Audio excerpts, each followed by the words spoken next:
Taylor Sheridan's next Yellowstone prequel needs to answer 1923's biggest Teonna Rainwater question.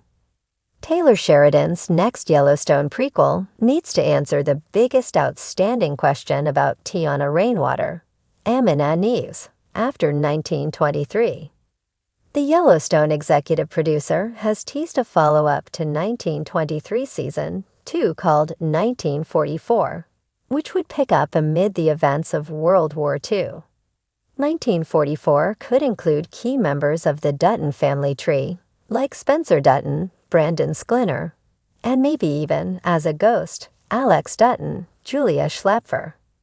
That said, 1944 can also include Teonna, who had a bittersweet ending in 1923 Season 2's finale, walking free of the crimes she committed against her abusers.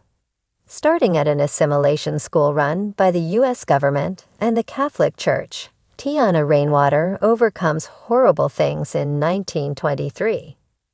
Teonna is abused by two nuns, Sister Mary, Jennifer L., and Sister Alice, Carrie O'Malley, and she kills them before escaping. While Teonna will be able to start a new life after she is relieved from her former burdens, her freedom costs her everything. As she said to Two Spears, Dudgy Hall, at the end of 1923 Season 2. Still, despite all we have witnessed of her life, there's one unresolved aspect of Teonna Rainwater's 1923 story. Despite 1923 ending, we don't know how Teonna Rainwater connects to the Dutton family. It's an asset to 1923 that Teonna had a story independent of the Duttons, painting a more complete picture of life in the American West amid the Prohibition era. Unfortunately, 1923's war story is based on real life, and Teonna's escape from her boarding school experience is one of 1923's strongest elements. Still, the Dutton family is the soul of the Yellowstone franchise, and there are clues that Teonna's story plays a big role in the modern-day saga led by Kevin Costner as John Dutton III. John Dutton's original adversary, the first person who tried to take his land in Yellowstone, was Thomas Rainwater, Gil Birmingham. Teonna and Thomas Rainwater share a surname, suggesting tribal chairman Rainwater may be the descendant of Neves' 1923 character. Still, when Teonna's story ends in 1923 Season 2, all we know is that she is potentially heading to California, where Two Spears says there's fruit on the trees and game on the hills. Therefore, all we can assume is that Teonna headed west. Many assumed Teonna's story would eventually connect to the Duttons in 1923, but that didn't pan out.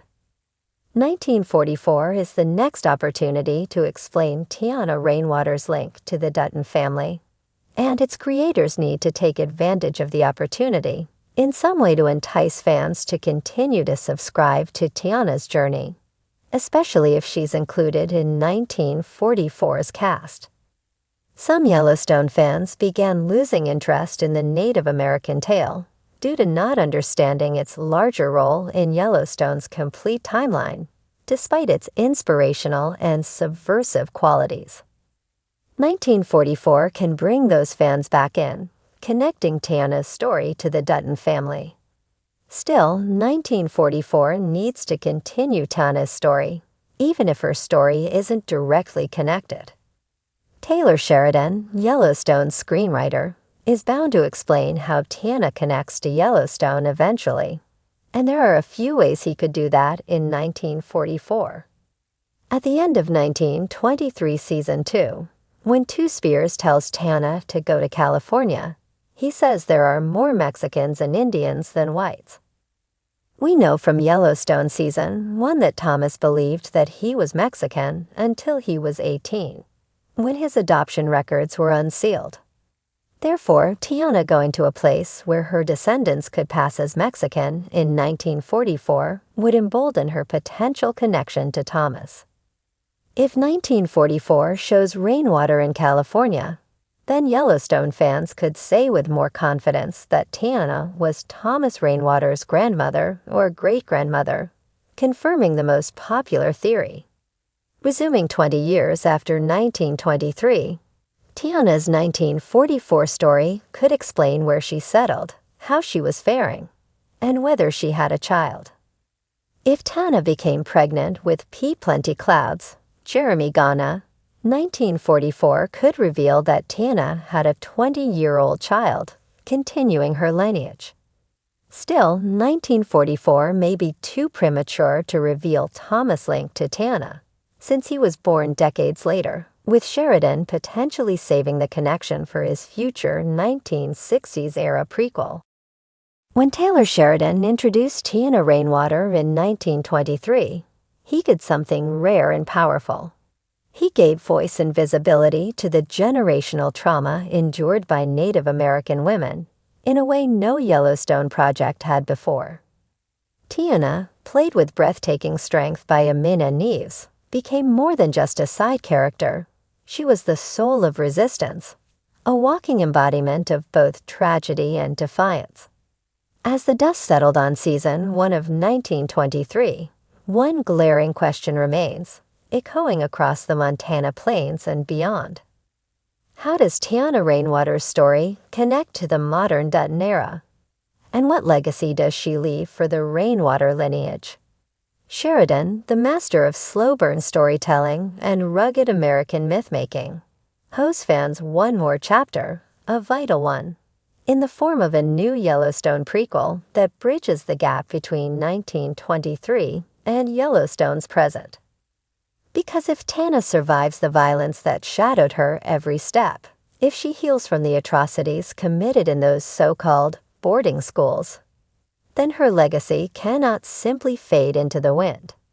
It must bloom into something enduring, possibly even foundational to the legacy of Chief Thomas Rainwater, the modern-day tribal leader locked in a chess match with the Dutton Empire.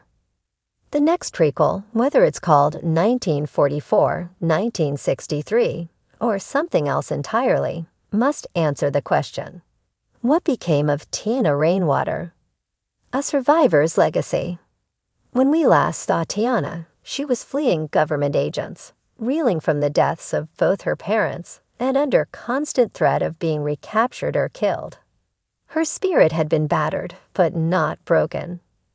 Her grandmother's arrival offered a faint hope of safety, and a possible reunion with her culture and roots.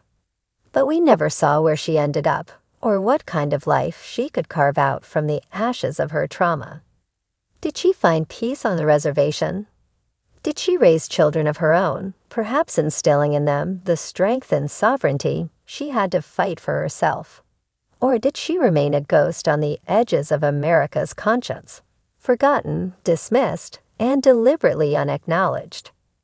A new prequel could give Sheridan the room to explore not only Teonna's fate, but how her strength laid the foundation for a generation of Indigenous activism, resilience, and leadership. It's not a stretch to imagine that Thomas Rainwater, calm, poised, educated, and tactical, could be Teonna's descendant.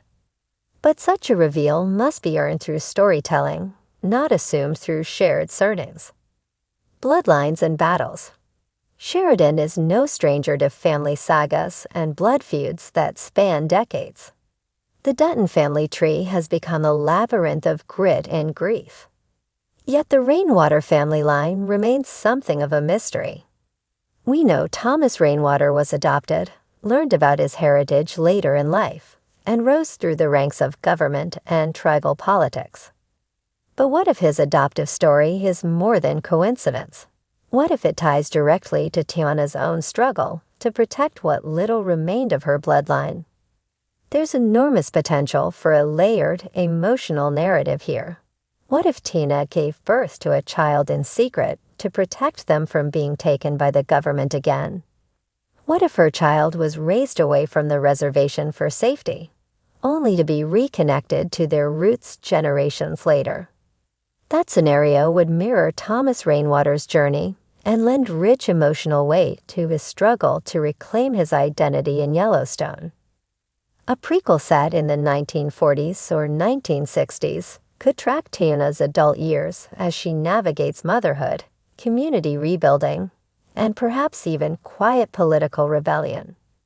Imagine her working behind the scenes to dismantle the very system that tried to destroy her. Imagine her testimony helping close one of the last abusive schools. That is a story that needs to be told. Intersection with the Duttons. Teonna's story, while uniquely her own, is also deeply intertwined with the land. The same land the Duttons claim to bleed for. It's not hard to imagine a young Teonna returning to Montana with a new sense of purpose, perhaps crossing paths with a Dutton rancher during a land dispute or a government meeting. Maybe she was one of the first to challenge their claim. Or maybe she helped forge the very treaties that the Broken Rock Reservation fights to uphold decades later.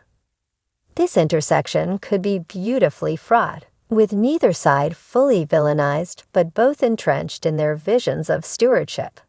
It would add dimension to the eternal Dutton versus Rainwater struggle and reveal that the roots of their conflict go back much further than the viewers ever imagined.